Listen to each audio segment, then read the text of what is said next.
Hi, everybody. Welcome to the Talking Disney podcast. And today we are looking at two Disney classic canon films. And we're going to explain a little bit more about what that is. And I'm film critic Rachel Wagner. And Stanford is here. Hey, how's it going? Yes. So you're surviving the quarantine? I am. I'm still practicing my social distancing, with great discipline. Yeah, me too. Me too. Still, it's really hard. Yeah, I got a Walmart run today, so I didn't go. I got it delivered. So good call. Yeah. So I did go to get the mail, so that was exciting. Yes, I know. Exactly. I went and got my mail yesterday, and I was like, wow, this is a big day. Yeah, it's exciting. And so we hope that all of you listening, that you are also being safe and that you are well. And, yes, definitely. And that everything hopefully is hopefully we're making progress with this and slowing the curve and all doing our part, and it'll be interesting. Do you know if did they officially delay Raya today? No, Raya is still on the schedule, and okay. So is Soul. Yeah, that's surprising. So I mean, maybe they're just hoping, but we'll see. I wouldn't be surprised if everything gets bumped. Like Soul takes the place of Raya, and Raya moves. But who knows? If the theaters open back in, because is it the beginning of June or the end of June? It's June 19th. June 19th. So if the theaters open back in June, which would be best case scenario at this point, and can you imagine a better movie to kind of start things off with than that was my thought. Soul, about thinking about your life and life choices and the meaning of death and I mean, it's kind of the perfect movie for what people are going through right now, and it would just be so. I think it'd be very cathartic. Yeah. Absolutely. I would love to see it stay. It'd be interesting to see. Do you feel like, not that this is slightly off topic, but do you feel like people are going to come back to the theater, or do you think it's going to take some, for something like a Pixar movie? Do you think? I personally think it's going to probably take people some time to feel comfortable with it. Yeah. But I mean, and I understand that. However, you wonder if the theaters can do stuff that make people comfortable, as far as their cleanliness and maybe some continued social distancing in a way. Yeah, something. But then also I think a really great movie is going to hopefully pull people in. Yeah. Well, that's what I've said. I wish if I was Disney, the very first weekend that the theaters are open, I would have the original Star Wars playing. Because I just can't think of anything better than sitting there watching Star Wars for the first movie back and everybody cheering. And because there's no better movie, in my opinion, for a crowd experience than the original Star Wars, the first movie. I just think that would be the best. Rachel, that is the best idea. And I hope that they're kind of considering that, because, I mean, that would be a shot in the arm for everybody. That would be, clearly it would be a shot in the arm for the movie theaters, right? To have studio support in that way. And just for people, just it would frankly be really good for Star Wars. Oh, it would be great for Star Wars. It really would. Have people remember why they love it, Yeah. The best experience I've ever had at a theater was going to the re-release of the original Star Wars in, what was it, like 97? 97 when they released the special edition on the big screen. Yeah. That was the best. Everybody was so into it. Seeing The Force Awakens for the first time was pretty close, actually. That was a really fun experience.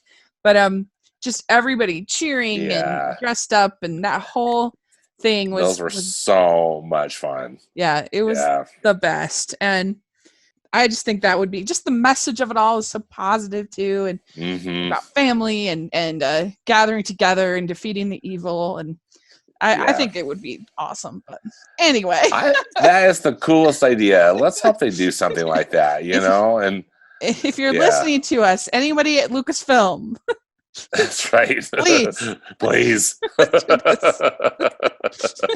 I know that you are, so here we go. because But nothing sounds less appealing to me. I mean, I know this is not going to happen, but like the option is Trolls World Tour. You know what I mean? It's just yeah, like, no, I'm not going. I'm going to watch it at home, like they have available, or I'm yeah, not going to watch it at all. right. And you You know don't what I really mean? want to see like some indie sad, Yeah, some kind of sad, like moody it's not the thing. moment to see Moonlight. Let's just put it that way. No, Whatever. Or it's not.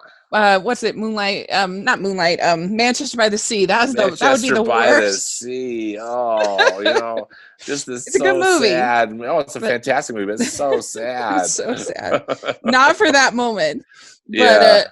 but anyway, so if you were listening the last time for our Atlantis episode, when we did the random number generator, you will remember that both Stanford and I were not thrilled with the results. Yeah, the collective groan of Yes, of getting assigned Brother Bear, and yeah, it's not a movie I enjoy, and I find it ditto. intensely frustrating because I think that almost every choice is wrong. Like, I'll be like, oh, that could have been cool, but then they did this, and then they did that, and then they did that, and that ruined it, and that ruined it, and so it's so frustrating. And so I kept thinking, like, I felt like every single point I was gonna make, I would say, well, Tarzan did it this way, and that was better. So I'm like, I felt like we'd almost be reviewing Tarzan by Yeah. reviewing Brother Bear.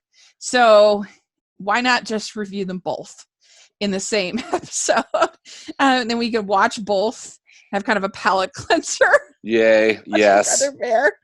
And so, yeah, it's going to be a little different maybe than some of our other episodes, but what we're going to do is we're going to talk about some different categories with both movies, and then maybe we'll get a little bit more into some nitty-gritty on both movies. But let's start out just with this whole idea of the deep canvas. That was, I think that the creators of Tarzan, I think that they won an Oscar for a technical achievement Oscar for the creation of the deep canvas technology. It just wows me every time I see it. Still, Yeah. And Tarzan was the first film that I saw in a movie theater that was using a digital projector. Mm-hmm. It was not using just the traditional film stock. Oh, interesting. And I mean, I couldn't believe my eyes, just how incredibly clear it was, which I think is something that we kind of take for granted now, but it was just marvel. And then the deep canvas on top of it, it's just, there's so much detail. And it's just, I thought it was just a good call, particularly in that natural environment too. How they did it. I love it. What do you think about it? Oh, I love it in Tarzan. And why don't you explain, maybe people don't understand what the deep canvas is. Well, Tarzan was released in 1999. And so, in the 90s, so Toy Story was the very first computer animated feature film, right? I mean, that was start to finish created by computers. And so it was a time period of a lot of innovation and development and, just work with computers. And so at Disney feature animation, they created this, what they would call deep canvas, but it's this, the way I understand it is basically a computer program or a suite of software working together that enabled them to give an incredible amount of depth into their backgrounds. Yeah. And so there's a level of course, of realism, but I like how they did it in Tarzan, how it still looks like art. And that's why I like the term deep canvas, because it's almost like you're looking at a painting, but it like goes on forever, as you're looking at it. And it just allowed them to do a lot of really cool tricks with the quote unquote camera, as they capture each of these moments in the film. And it's really it's really cool because, again, it looks 2D, I mean, because clearly it's like this cool hybrid, I think, between 2D animation and 3D animation. You still get that 2D aesthetic, but they're using computers to really make it happen. Yeah, and you would see this in a number of upcoming of the follow-up animated films. You see it a little bit in Atlantis. Yeah. You see it a lot in Treasure Planet, and then you'll see it in Brother Bear. The thing about it that works well in Tarzan is that Tarzan, he's moving and flowing so much that, I mean, especially obviously in the second and third acts, that it helps you get sort of immersed having that 3D background. The problem with Brother Bear is that it's a more sedentary film. And so having these really obviously 2D characters in front of this deep CGI backgrounds, it looks weird. It looks off-putting to me. Oh yeah, me too. Yeah, and so something that because I think the backgrounds themselves are pretty, but the characters look so terrible that it's hard to enjoy them when you have this Yogi Bear looking bear in front of this beautiful, deep, Denali National Park inspired background. I mean, do you agree that's kind of why it works in Tarzan? It's because that movement? Absolutely. Yeah. I think that's one of the key parts. At least that's the part that I enjoy the most, because really, as Tarzan is skating through the trees, I think because of the deep canvas, it just makes it work. Yeah, and also not only does it make it work, it's kind of jaw dropping because it's so beautiful and impressive to look at too. Yeah, and I think with the exception of Tantor and Turks, that most of the characters in Tarzan look on the realistic side of 2D animation. And so I think that it's better. I mean, the beginning of Brother Bear, I think it looks much better with the human characters with this background. I probably wouldn't have complained too much if it had stayed as humans on many levels, but just on the animation level, I wouldn't have complained too much. But the bears are so cartoony looking that I don't know. You expect like Bongo to show up or something. That's true. It looks so, especially that scene with all the bears. It looks terrible. I mean, they all look so different. I think that's one thing I like about Tarzan's choices, in that, I mean, you can distinguish particularly between Kala, the mom, and Kerchak, that they're different in who they are. But there's still I think a real element of consistency and realism that you just don't get in Brother Bear. Right. So let's talk about the characters. So in Tarzan, you start out with this pretty brutal scene of starts out with his parents and him and his baby, and that's a pretty scary scene, I think, with the cheetah. And I mean, that's a very dramatic opening. And then Sabor. Yeah, is it Sabor the tiger or whatever? Yeah, whatever he is. Cheetah? I think you're right, because he's spotted, huh? He it's either a leopard or a cheetah, I forget. And he's brutal. Yeah. And I mean, they get slaughtered and you see blood, and I mean, it's pretty for Disney, it's pretty intense. Yeah. I think. And then I really like the dual stories, how that's set up, with Tarzan's parents getting killed, and then also with Kala's, the Kala, the gorilla, her baby getting killed by the same tiger. Yeah, and then you have or whatever Sabor is. We got to find out what he is. and then you have Kala rescuing Tarzan, and that whole, and she's literally fighting the cheetah, and that's all pretty intense. And I mean, it's a pretty intense opening. Sabor's a leopard. Oh, it's a leopard? Okay. Leopard. The leopard. It really is just a pretty intense opening. And Absolutely. I mean, I'm trying to think of what could be a more intense opening for a Disney animated film. I know there are some that are pretty intense, but I know it's This one certainly up there for would sure. be up there, and and it's again an interesting juxtaposition because it's a combination of like exciting and interesting and scary and sad because and then all with Phil Collins singing. But but I think that the whole thing actually the way it's composed it works. Like I and I felt that again watching it, rewatching it for this that all elements work together to make that work. But it immediately sets the tone like we're in for an adventure movie. And I think that they deliver on that. That even though it is a bit jarring, it kind of keeps the tone because also, I mean, it's the jungle, and I like and I appreciate that they didn't like sugarcoat the jungle. That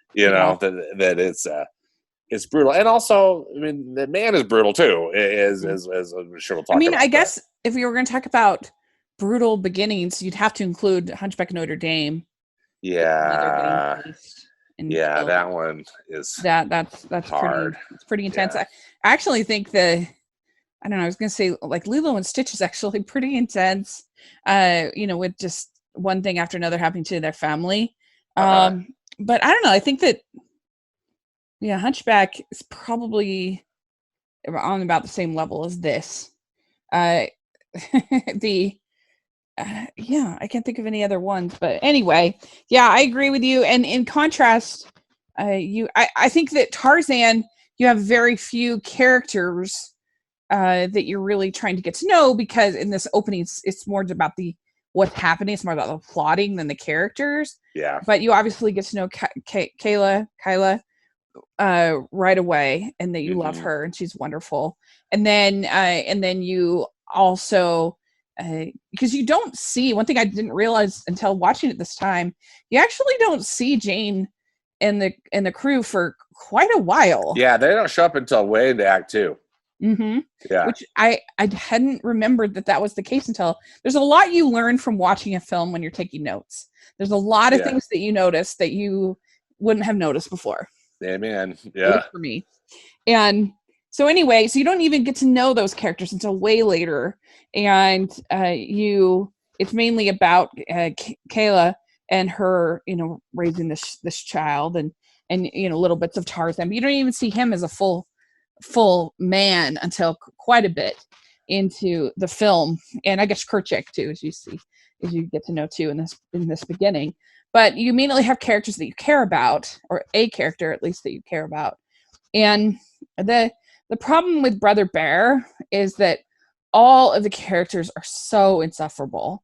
I mean, you immediately are, at least I am, immediately turned off by Kenai. He's so selfish. He's so ridiculous. Him pouting about getting this love totem. And I think that, yes, he's obviously supposed to be a teenager who's immature, but he's just so insufferable. He never does anything that makes you like him. The whole movie, really, but even in this human section, he's just the worst.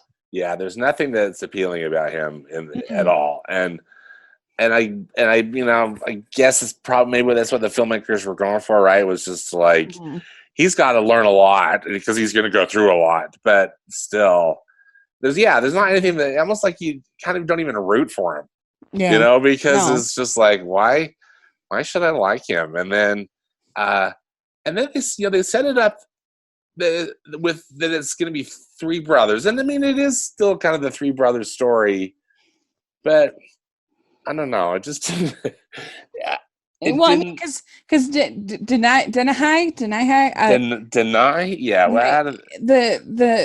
he is insufferable too until all of a sudden comes this rage-filled character. And so you never see him as somebody that you're rooting for because he's either annoying and teasing, or he's this one-note rage-filled character. Yeah, who's out for revenge. Yeah, and they never really set that up. I mean, I don't know if was a cultural thing that they were trying to show that like that's what you do. When an animal kills one of your loved ones, then you go kill that But I thought it was confusing too, because so he's so shamed by the fact that he killed this bear, but wouldn't they just eat it? Like, I'm sure they eat bear. Yeah, or you use it for stuff, Yeah. I mean, that's the thing. Even Sarah Palin hunts bears, like in Alaska.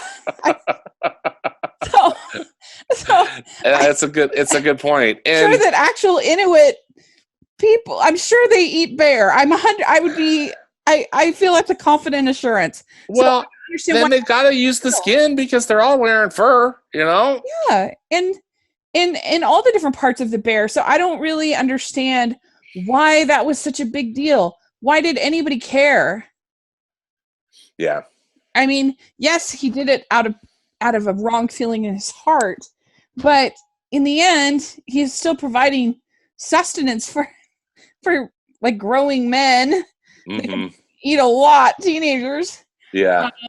And you should feel a lot worse about the death of Sitka, because you think about it, even though we hardly meet Tarzan's parents at all, I felt more sad about that than I do for Sitka, because I don't know, anything that we'd gotten to know about him was kind of unpleasant. He's the best of the three, but they're all kind of teasing each other about the fact that he got a love totem.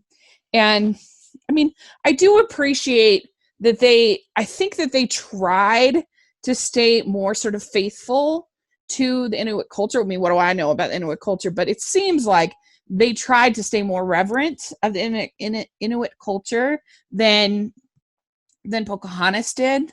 And I feel like there are some nice moments of showing the spirits and some of the other stuff like that. But it's just, the characters are so awful. I hate the characters. Yeah, I do too, Rachel, because and my hope, and I hope that they were respectful of of this group, of the group, because that part was okay. I mean, the wise woman, I mean, the shaman or whatever you want to call it. I'm not sure what her title would be, but I mean, all that stuff was interesting, and how they were in the cave and the family groups and stuff. But yeah, these brothers, it's like I didn't like any of the three. No. And I know that some of that, I mean, I have two older brothers, and I mean, I kind of understand the dynamic, but they just aren't. You just don't get introduced to these brothers. All you really know is that they're brothers, and that Joaquin Phoenix / Kenai is just whiny beyond belief. Yeah. And then Denai, as you said, he just is on this rage-filled revenge quest for the majority of the film. And it's just like, why do we like him? And why do we like Kenai? Because we don't. Anyway, it's like, I mean, at one point I was just like, well, just kill him, please, and put us out of our misery. And I don't want me to be rude, but it's just like, ugh. Also, I think another problem with it is that Joaquin Phoenix is the wrong voice casting for this character. I think you needed somebody with a younger voice, with a more, I don't know, sympathetic voice. I don't know. He's just miscast, in my opinion. Yeah. Well, and they cast D.B. Sweeney as Sitka, who's, I think, a really good actor, and I think his voice is pretty good. And then they kill him off, and he doesn't talk. Yeah. Until like the end. That's right. Like, D.B. Sweeney from Cutting Edge. Yes. This is like, what in the world? You take your best actor, for the role, and he doesn't have enough to do. Yeah. And so, and like I said, the whole conflict just doesn't really make sense to me. No. They just can eat the bear. What's the problem? And then where the conflict between Kerchak and Tarzan makes total sense. Yeah. Of course he's going to be concerned about having this creature that's not from their tribe in their tribe, and so that makes sense. Also, I don't have a problem really with the character design as the humans. Like, they're fine, but like I did mention, I just hate the character design of the bears. I think they look terrible. Mm-hmm. Like I think that like Brave or even Fox and the Hound, like it looks way better as bears. Yeah, I agree, and it also is interesting too because the mama bear, that Kenai kills, her face almost looks like, just kind of like this bear in the wild, not without all this other kind of anthropomorphized features, that happened, later in the film, which I thought was weird too. But they didn't make her look more like the other bears. Like, yeah, this is weird. Yeah, I agree. Yeah, it's so and weird.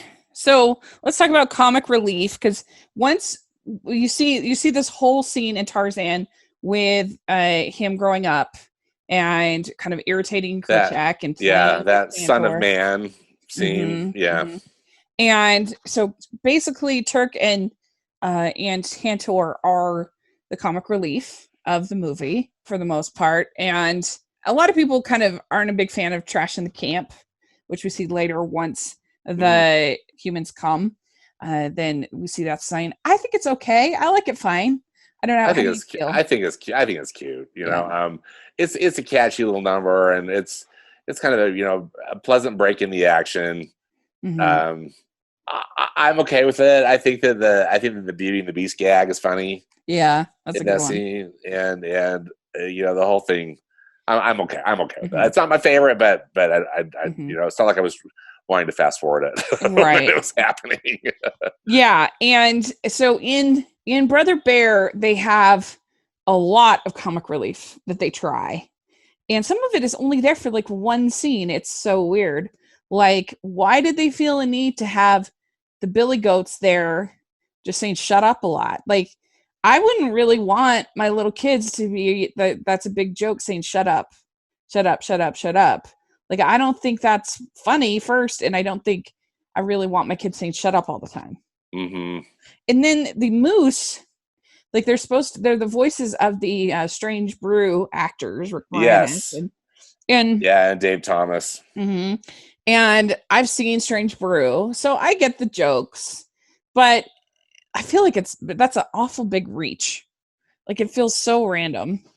Yeah, it was just like, who's a funny and Canadian duo that we can pick? Or something that would work, and I don't think it works in this film at all. Yeah, they say. In fact, it's annoying. It is annoying, and they say "I spy," and I don't know. It's just not funny, and it's not like them being part of a famous franchise doesn't in and of itself make it funny. It's kind of like when you're watching Shark Tale, which is another terrible film. The fact that they have all these Godfather jokes that only adults are going to understand, isn't funny. That's not funny, and it's the same way here. And so I don't know. It's just annoying. I would way rather watch Trash in the Camp all day, every day, than watch these. Yeah, anytime they showed up, and again, I think that the Strange Brew guys are funny, but not in this film. I also, it seemed to me that one scene where they're on like the woolly mammoths, and the two of them. It's kind of clever in that they're both draped over. They really are kind of rendered helpless, just given they can't get off. It's kind of funny, but then also it just seems to go on about 20 minutes, even though I'm sure it's not. I know it's not that, but it felt like it. And are they still in this scene making the stupid jokes? Well, and then the whole scene with all of the bears, which I hate. The whole thing is just full of like, I guess, kind of ethnic stereotypes in the form of bears, and none of the jokes work. I didn't laugh a single time. No, they're not funny. They're not funny at all. And it's just like, oh, here's a bear with an accent. Ha ha. Like, what? I do think that in the world of Tarzan, I do think that middle, the middle section before they arrive does last a little too long. I agree. I think they could tighten that a little bit. Yeah, that drags. Yeah. Now you went to the Tarzan concert at D23. Did they say anything kind of behind the scenes about the film or some of the choices that they made? Well, that was really fun because it sounded like this was a really compatible group of filmmakers, and I think you could tell that in the result of the film, that just because mostly they were just reminiscing about how much fun, I think, just how much they enjoyed it. They talked a lot about the process too of working with Phil Collins. I think they did a lot of video conferencing with him. I believe if I'm not mistaken, and I'm going to have to, I think that this session is on YouTube. I think either D23 put it out there, or a fan has filmed it and put it out on YouTube. And if you're a Tarzan fan, it's definitely worth watching, because they had both directors, Chris Buck and Kevin Lima. They had the producer, I think it's Bonnie Arnold, is her name, if I'm not mistaken. It's Bonnie Arnold, and anyway, so that was fun. Nothing really specifically stands out, other than I just remember, wow, how fun that they had such happy memories of a time working together, rather than just like, oh my gosh, this was the most painful movie. This was such a struggle to get it made. But again, I think it shows in the final film, that it was really and clearly just a good collaboration. Did they say anything about how they decided on the whole skateboarding through the trees idea? Because Glenn Keane, who was the principal animator on the character Tarzan, and we adore Glenn Keane, right? I mean, all that amazing work. All hail.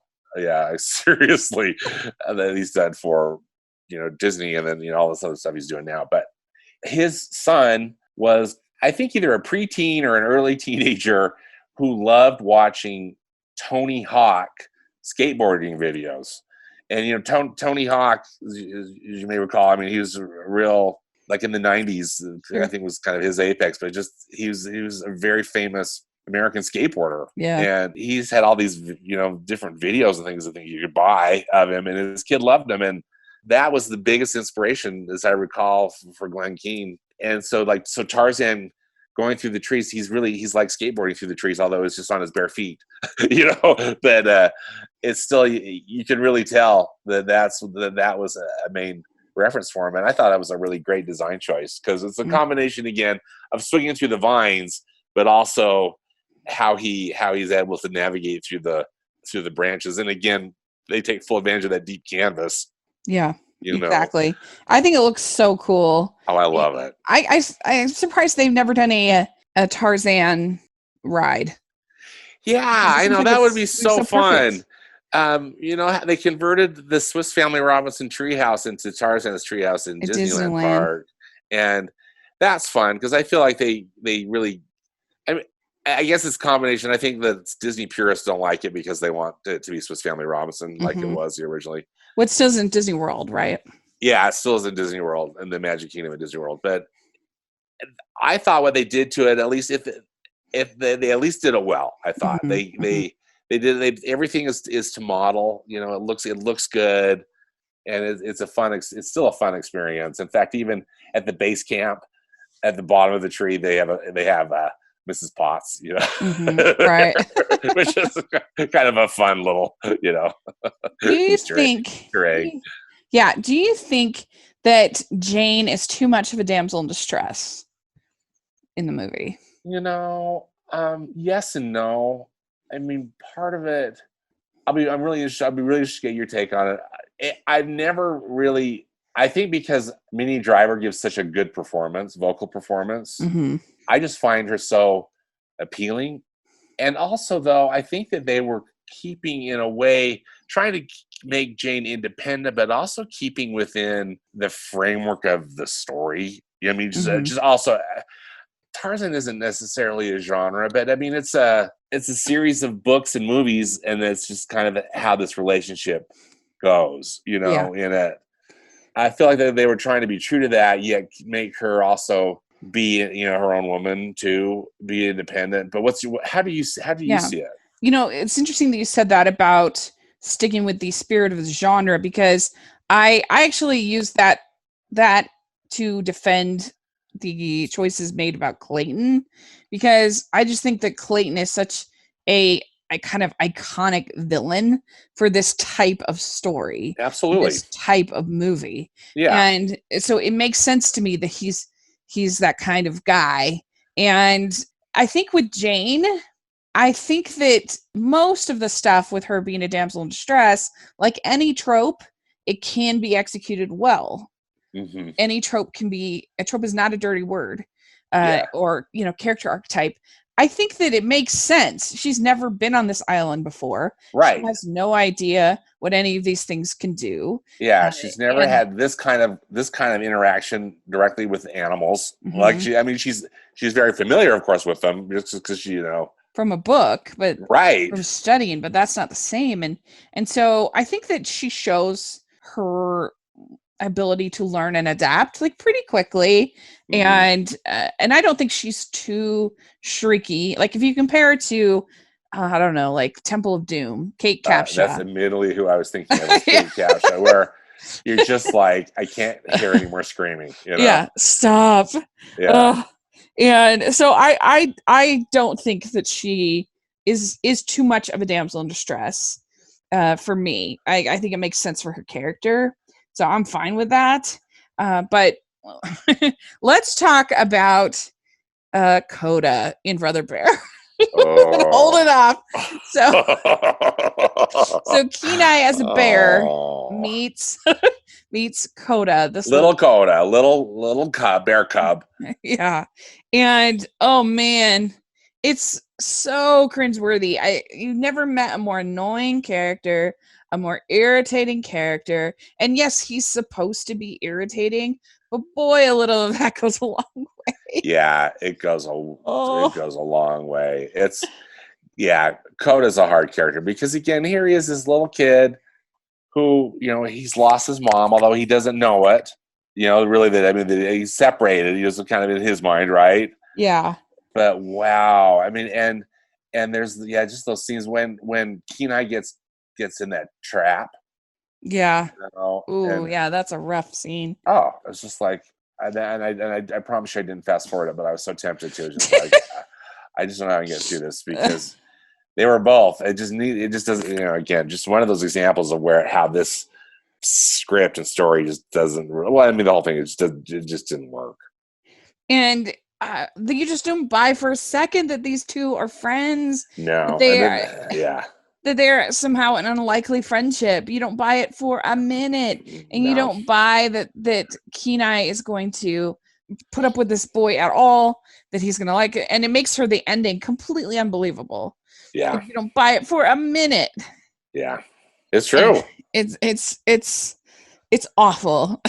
Yeah, it's one of the most irritating characters in all Disney canon. I agree. I was trying to think it, through again with this rewatch that, the only reason it seems to me that Kenai is hanging out with Koda. Well, yeah, there's no real reason because it's just like, why are they even putting up with each other? I guess my point was the only reason I think little Koda is hanging out with Kenai because he's vulnerable. He's little, and this is the most adjacent adult to him, quote unquote adult, a bigger bear at the time. But that's the only reason, Like when I try to think of most of the other annoying characters in Disney canon are usually just brief comic relief characters that aren't that funny or that aren't the best, but you only see them for a little bit and then they're gone. Yeah. But the only example I can think to compare is that I do sometimes feel I don't love Vanellope and Wreck-It Ralph, but that bond is so much more believable. Yeah, that bond is believable. And she's a little annoying to me, but compared to Koda, it's not even close. But it's a similar dynamic. You've got this big male character with this smaller. I think Koda is male, but smaller, annoying character. But their bond just feels way more believable, and partly also because she knows Candy Crush, and she immediately shows that she's smarter than he is, at least in this world. And it's obviously a million times better, but you just don't buy it at all. Mm-hmm. And so it's a problem. All right. Well, let's talk about the music because that's obviously a similarity. Yeah, well, and that's really, I think, what kind of drove this decision to, wasn't it, Yeah. Rach? In a lot of ways, Yeah. is that they both have these Phil Collins written soundtracks that are used almost like as narration. The characters Right. don't break out into song really, except no, Koda breaks out into song once, doesn't he? In that "I'm on my way" song or whatever. Yeah, That he does. again, That's true. yeah. Well, so in Tarzan, I guess and the camp and the scat songs that we were just talking about, but they're not really. I mean, they're not necessarily singing, but I guess they kind of are. Yeah, I'd put Tarzan kind of similar to Lion King because in this regard, because the Lion King really only has, I think, 2 songs that are actually sung by the people, by the animals. You have "I Just Want to Be King" and you have "Be Prepared." The rest of the songs are all background songs. Yeah.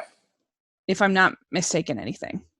And it works because of the type of music it's pop music. It works for the story. Yeah. And I think that for the most part, the music in Tarzan works. There are a couple things I don't like about it. The thing I don't like the most about it is I feel like sometimes I wish that the characters were doing the storytelling and not the music, because, like, for instance, particularly in Strangers Like Me, I think Strangers Like Us, whatever, that song, Strangers Like Me, yeah. Strangers Like Me, because I would love to know what they're saying to each other and what I would love them to be telling the story and them to be singing. And really their entire romance is all done in this one song. And it's similar to in Beauty and the Beast with Something There. There's something almost, and it works because it's them saying it. And yeah. When we touched, she didn't wrinkle at my paw, Yeah. and so you get to know the characters as opposed to this montage going on where Phil Collins is telling you what happened. So I think that that's a flaw in the film. And I do think, if I could say one thing about the Broadway musical, which isn't the best, but I do like the fact that obviously in a Broadway musical, it's the characters who are singing. The characters are singing, yeah. And so it's their song. It's not a background song. I don't know what you think about that. Yeah, no, I really appreciate your viewpoint on it, because I think I view it just a touch differently, but I hear what you're saying, because that I think is the real challenge with having a narrator, quote unquote narrator, sing the song rather than the characters. I just think that those Phil Collins songs are so likable in Tarzan that I let it kind of be a buy. And I think that montage is really well done. Like particularly, I love the opening sequence, that "Two Worlds, One Family" song. I love that. Yeah, that's really good. I love the Son of Man sequence. As Tarzan, because basically the music too, they're montages, right? They're all montages to kind of speed up the storytelling. Or I mean, it's just to be, I guess, efficient with it or whatever they're doing. Yeah. But yeah, none of them. I mean, and I guess it would be different if their characters were singing. Although I guess they could still kind of do it as a montage. But since Phil Collins is a drummer too, I really think that the percussion plays such a great role. So I get a little, I guess, overtaken by my enjoyment of the music, that I give it a bit of a buy. Yeah. But my feelings are different in Brother Bear. Yeah. I especially love "You'll Be in My Heart." I mean, it won the Oscar, but it is so one of my favorite good. lullabies I think ever written. I love it. And I love in that one because Glenn Close is singing. Call is singing initially. Right. And it's beautiful. Yeah. I love it. Yeah, I agree with you. It's such a sweet lullaby. There's not that many good lullabies, like new and just like, "Come, stop your crying. It'll be all right." It's such a beautiful song. It's a beautiful song, and the animation is so beautiful. I love that butterfly on little baby Tarzan's face. Oh, yeah. And I mean, I just love it. And that starry night, where they are. And I love everything about it too. So the music in Brother Bear, it's another thing that I like the opening song. I think it's fine. Like, I think it's a good, decent song, but why on earth would you have Tina Turner sing it? What? That was my line too. Rachel is like, what is Tina Turner doing in this movie? I mean, it's just so random and it just doesn't work. I mean, seriously, I really like Tina Turner a lot. Yeah. I've seen her in concert. Oh, wow. I'm a fan. I think she's fantastic. Yeah. But it just seems so out of place and it didn't work at all for me. Because again, and it also is just like, are they trying to be like Lion King? Or I mean, it's like Lion King, or is this trying to be like Pocahontas? What are they doing? You know, it seemed this combination of derivative and just but weird. You know? I mean, I always think of Tina Turner as being more of a like R&B singer from, I think of like Detroit. I think of that kind of a feel. I don't think about Inuit tribal music. Like, exactly. What? It seemed like I think it was a bad choice. Yeah, because at least in Pocahontas, they have Judy Kuhn, who's incredible, and Native American. Yeah. And they have, I mean, Lea Salong in Mulan is I don't know what her nationality is, but it sounds. I think she's from the Philippines. Oh, Philippines, okay. But it sounds believable, I feel like. Yeah. And I don't know, just all of these choices are just make way more sense in this world, and it just sticks out like a sore thumb, and it really ruins the song. And that's what's so frustrating about this movie is there's so many things where I want to praise it and I want to say I like it, but then I'm like, I can't because they made some terrible choice. And because I do think it's a pretty nice sequence, that opening number, and but what on earth? I cannot understand that choice at all.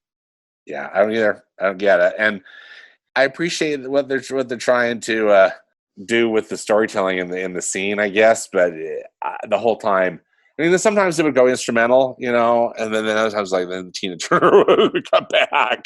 It's like, oh dear, what's happening? Yeah, well, and at least I don't know. It was all sort of consistent in most of those other movies. Like, it was a consistent voice sound. It was consistent because you actually don't get Phil Collins in this movie for quite a bit. Yeah. He plays a very limited role, much different than what he did for Tarzan. Right, for sure. Yeah, and his big song is just the worst. I hate it so much. So they get up to this point where there is they've had this conversation about Koda's, looking for his mother, and Kenai realizes that his mother he killed his mother. He's the one who killed his mother. Yeah, he killed his mother. Yeah, and so instead of getting a scene where the two of them talk after they've been talking, the one scene where you actually want them to talk, you want them to grow as characters, they have this Phil Collins shows terrible song, this so grown-worthy song where Phil Collins tells literally word for word kind of what is happening as if we are idiots, and it is so irritating. He's like, oh gosh, I wish I had the lyrics, but literally saying that, how could I let you down, and this is such sad news, and it's the worst. I hate it so much. Yeah, that is painful. It's not good. And then you're very much, after this point, you're supposed to buy that these characters are now, even though they've kind of separated, but they've somehow bonded to the point where when you have the ending and Kenai gets to decide what he's going to do, if he's going to remain a bear or if he's going to become a man, because he doesn't want to leave Koda, which just feels ridiculous. I know. Right? It does not. Yeah, it doesn't work because you're not buying that these two really need each other. I mean, clearly, little Koda needs somebody to look out for him and protect him. But there's a lot of bears there at the watering hole or whatever that place is called. that could that seemed to love little Koda and could help him. But anyway, because Denai is going to kill Kenai, but Koda kind of saves him, and that's supposedly going to make him decide to stay a bear. Which is, I mean, why would he do that? Because he'd be leaving his brother, and he could still be with Koda. Like, he could have this bear friend, whatever. Like, who cares? They couldn't talk English to each other like they do, and when he's in bear form, but still, like, whatever. Yeah, they could still be together. And I do think, and I typically don't use buzzwords like this, but I do think that there's kind of an element of toxic masculinity in Brother Bear. Oh, for sure. Everything that's feminine at all, or cute, or from the comic relief all the way through, is all treated as stupid. It is. Dumb. And they're making fun of when Kenai gets his spirit animal, is the love bear, right? Yeah. I mean, they're just making fun of him, and then almost like it's girly. Yeah. And I don't know if they necessarily come out and say that, but they imply it. At least that's how I interpreted it. And because even later on, the big joke between the moose is that the one can't say that he loves the other as brothers. Yeah. And so that's like a weird joke. And then the Billy Goat's telling everybody to shut up. And I don't know. I think there's a weird definition of masculinity. Well, and then, clearly all three of those brothers, and again, as I said, I've got two older brothers, and the dynamic, there's some realism to the dynamic. And then also, but then because they don't really focus on anything like we addressed earlier, there's nothing likable about any of them. I mean, Sitka made a sacrifice. Mm-hmm. That was, and that was noble of him. Although he didn't, other than that, he didn't give us any reason. Right. Yeah. And Sitka, I think, kind of helped. I guess got instant wisdom. Well, because it wasn't his spirit animal wisdom. I mean, he was like, so he knew that I guess what his brother needed, at least what Kenai needed. But Denai, just with his rage. I feel it's the same thing. I'm sorry, long answer, long response, but just the toxic masculinity is also, I think, really exhibited in Denai's rage throughout the whole movie, too, because that's the only thing that drives him. I mean, I think I guess he kind of loves his brother enough to try to avenge his death, but like, come on. Yeah, because even the scene with the bears is all kind of a bro fest. You see a Estelle Harris, but that's about it there. Yeah. So and in contrast, like we said earlier, the conflict in Tarzan makes a lot of sense because basically Clayton tricks Tarzan to show them the gorillas. They're going to be leaving, and you also see that Tarzan is upset with Kala for not telling him earlier that there were people like him. And she shows him his parents, and you see him get into the clothes. He wears his father's clothes. And he's planning on coming back to he's gonna go to London, and Clayton tricks him into showing where his family is, and in order to do it for Jane. And that, of course, makes Kerchak very upset. I don't know, just conflict that makes sense. All of the characters, their motivations make sense. And, I loved when he comes out and he says to Kala, he says, "You will always be my mother." Yeah. I think that's really nice. It's, the emotion in that sequence, in that scene, where we were just talking about the Kala takes Tarzan back to the, where she found him. That is just more beautiful and authentic than all of Brother Bear. It is. There's no doubt about it. Like, doesn't even come close. No. Because that's really, I think it's so well done. It's really an emotional scene, and the animation's so good, because you could really tell both Kala and Tarzan this is hard, Yeah, and Kerchak's motivations make sense. It's not just one note revenge. Exactly. And he's trying to protect, protect the, And he is very angry at Tarzan. And Tarzan, he he was tricked into thinking what he was doing was right and trying to help Jane. And so he's torn, back, forth. And so you feel for him as well. And then they end up on the boat and realize that Clayton has tricked them again. And so Tarzan goes to try to save his family. And the one thing about Clayton in the movie is that his death is pretty grisly. Oh yeah, Yeah. absolutely, yeah. And again, they kind of keep it with the kind of that violence of the jungle theme, because I think that when Tarzan kills Sabor, the leopard, I mean, he kills him and then he holds up his dead body. That's true. Although, I mean, Tarzan, even though he was just trying to protect himself, and he's like, no, and when he can tell what's going to happen to Clayton, but still, it is grisly and it's scary. But again, I also think it's really done with some artistry. Like, I really like how you see just how that whole shot is set up with his machete dropping, and then you just see with the lightning, that he's hanging. We all know what was going to happen to him. Yeah, but he hangs himself. So anyway, but I thought beautiful, but beautifully done, even though it's gruesome. Right, I agree. Yeah, and so then you have the death of Kerchak, and Tarzan realizes that he needs to become the leader, and so Jane is going to have to go to London by herself, and there's just a real emotion there. You feel for all the characters, and so then Jane decides to stay with the encouragement of her dad. Then I kind of love how her dad's like, "What am I doing? I'm going to stay." Love that, and then at least almost my favorite 30 seconds of the movie where they do the reprise with the Phil Collins song, but then how everybody's surfing through the trees. Just that last 45 seconds. Honestly, Rachel, I could just watch that over and over and over again. I just think it's so fun and so well made. So well done. Yes. This is a total nitpick, but I kind of wish they had one shot of the captain marrying them. Gotcha. I would just rather, I feel like I can just pretend that they got married. Yeah, that they got married. Yeah.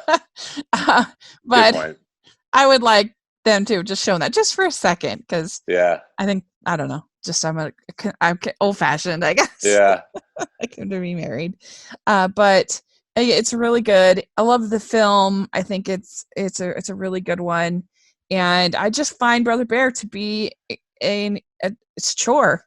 It's really hard to watch. I would rather watch something like The Black Cauldron, which is messy and ambitious. And I don't know. I feel like, especially when you learn the backstory that basically Michael Eisner wanted to sell bears at Disneyland, it was pretty merchandise motivated. And I'm not saying the animators didn't try and didn't work hard. Of course they did. But just for my personal preferences, I just don't care for almost any choice that Brother Bear makes. I just don't care for it. It's not for me. Can I tell you that maybe it's like the 60 seconds of this movie that Brother Bear that I like. Mm-hmm. I like when it's near the the end of the film, and it's where they're up on the mountain, or the mountain touches the sky, or whatever, and like in the northern lights or the aurora or wherever, whatever they're in. And so Sitka is there, his presence is there, and Kenai is turned back into a human for a minute. Mm-hmm. And he's able to make peace, and then also that calms down revenge-filled brother. He's he can see what's happening, and he chills out.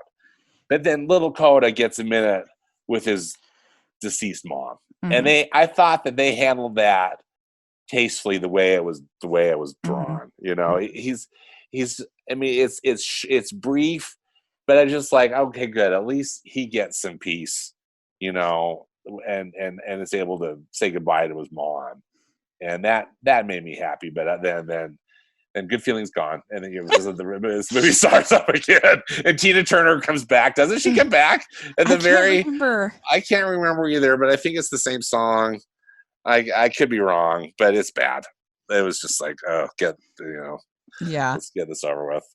It's really it's rough. I just don't like it. I had it at 53, Brother Bear, in my last ranking that I did. That was in 2017. So it's there's been more movies since then. Yeah, I have it at 50. I have it at 53 too. Yeah. It's in between The Fox and the Hound, which I hate, and Chicken Little. Mm-hmm. But almost like I almost want to put it lower, but it's hard because I hate the other ones almost worse. Yeah. So, but it's bad. It's bottom 5 at least. It's for sure. There's no doubt about it. I'm trying to. Okay, I have Tarzan at 17. Oh yeah, Tarzan. I have Tarzan at 16. There you go. Yeah. I have Great Mouse Detective at 18 and Zootopia at 16. I have it in between 15 Mulan, 17 Big Hero 6. Oh, very good. Very good. So we did get a lot of comments on both of especially for Tarzan. And so let me get that up real quick. Cool. Yes. Always great to hear your wonderful followers, what they have to say. Okay. So for Brother Bear, we have Cameron Ward. He says, it's fairly forgettable, but the beginning and ending are nice, but everything in between is rubbish from what I remember. The Animated Antic, he says, I have mixed feelings on this film. I think some parts of the story are stronger than others. Denai's path of revenge is great. I don't like most of the characters. Koda and the moose are annoying, and Phil Collins' songs are hit and miss. The animation is fantastic, though. Jonathan North, he says, admittedly, it's a bit forgettable, and there's probably a few too many story cliches. However, I think the film as a whole is beautiful, and I love the music. So while it's far from perfect, I still really enjoy it in spite of itself. And then, Spectre Trolls Hype says, I love this movie a lot. The voice cast really made the film, this film next to the visuals. And Kevin the Critic says, I don't hate it, but it's not one of Disney's greats. And then Movie Mation, he says, I'm an absolute sucker for stories about friends, siblings, and this is one of my all-time favorites. I admit it isn't perfect, and it does have some issues, but it is one that always makes me feel good. I also love the songs and the visuals, and I think the pacing is good. So there you go. Excellent. Yeah. Then for Tarzan. Okay, we have a lot for Tarzan. Okay. Cameron Ward says, a weak villain and not the strongest side characters, but the animation is amazing, and Tarzan and Jane are a great duo. Mega Crash the Hedgehog, he says, a great movie that fixes some of the problems I had with Pocahontas. I love the relationship between Tarzan and Jane. The animation is fantastic, and I love all the songs. My personal favorite being Son of Man. Despite its flaws, it's worth a watch. Overall, 8 out of 10 for me. Richard Southler says, I think I remember the video game, the first one I ever got on PlayStation, better than the actual film, but I did enjoy the film, really love the Phil Collins soundtrack. Animated Antique, he says, I think it's great. I really love the innovative animation, memorable characters, and adaptation of the famous story. I also enjoy the Phil Collins songs as well. Two Worlds, Strangers Like Me, and Trash in the Can are the standouts. And film critic William Bibiani, he says, if it wasn't a musical, it'd be one of Disney's best films, but the soundtrack doesn't match the content. Either way, it's still probably some of the best 2D animation ever produced by the studio. Zach Pope says, it's underrated. I feel not enough people talk about it when it comes to animation. Speaking of animation, the 2D use of it is incredible and one of the best soundtracks there. And then Pulp Serial, he says, one of my favorite films of the Disney Renaissance, a pulpy adventure story with a lot of excitement and a bit of romance, along with a soundtrack that really shouldn't work, but somehow it does. And I'll read one more. Danny Z says, love it. From the fantastic soundtrack to the remarkably smooth animation that still looks amazing today, this is hands down one of my favorites from the Disney Renaissance. So there are literally... I don't even know. This seems like there's 20, 30 comments on here. So we could be here all day. So thank you so much, everybody who responded. I know. Thank you. That's so great. Wonderful to hear everyone's opinions about these films. It's really great. It's very, very interesting. And I hope people liked this. This kind of creative, try to do something a little different, but I feel very happy about it. I feel like it turned out well. And so I think maybe there might be some other ones that are so similar that we could package them together. I guess we kind of did that with the Latin American films, but Yeah. they're hardly movies. Right. But anyway, let us know what you thought. Did you like that method that we took here? And let us know what you think of these movies in the comment section or on Twitter. We'll always love to hear your thoughts. I almost forgot to do the round. We need to figure out what we're doing next. Oh, we need the random number generator. Yay. You feel they'll show mercy on us. Number 20, we're going to be doing the Aristocats. Hey, fun. So there we go. So that'll be a fun one. Some 1970s. Yes. The first movie after, with, I think, no involvement from Walt. Yeah, after Walt. If I'm not mistaken. Yeah. So there we go. So we'll be doing the Aristocats for our next movie. So that should be fun. So Stanford, where can people find you? Yes, I'm on Twitter at Stanford Clark, and I also have a movie podcast and blog at moviespastandpresent.com. Great. And you can find me at Rachel's Reviews, all over social media, iTunes, YouTube, and on Rotten Tomatoes. So make sure to check that out.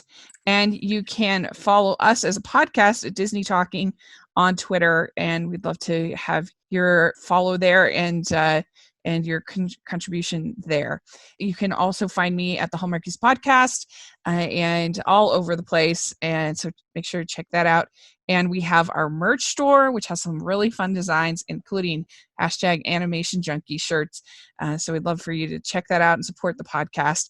And then we have our Patreon group, which is so important to us right now and is so needed. For only $2 a month, you can subscribe and help us. And we try to give you some extra content, and it's a lot of fun. So please check that out. And thanks so much, you guys. And we'll talk soon. Probably, I think we're going to do another one this month with quarantine and everything. That's right. Quarantine. I'm not going anywhere. So this is going to be awesome. All right. We'll talk to you all later. Bye. Bye.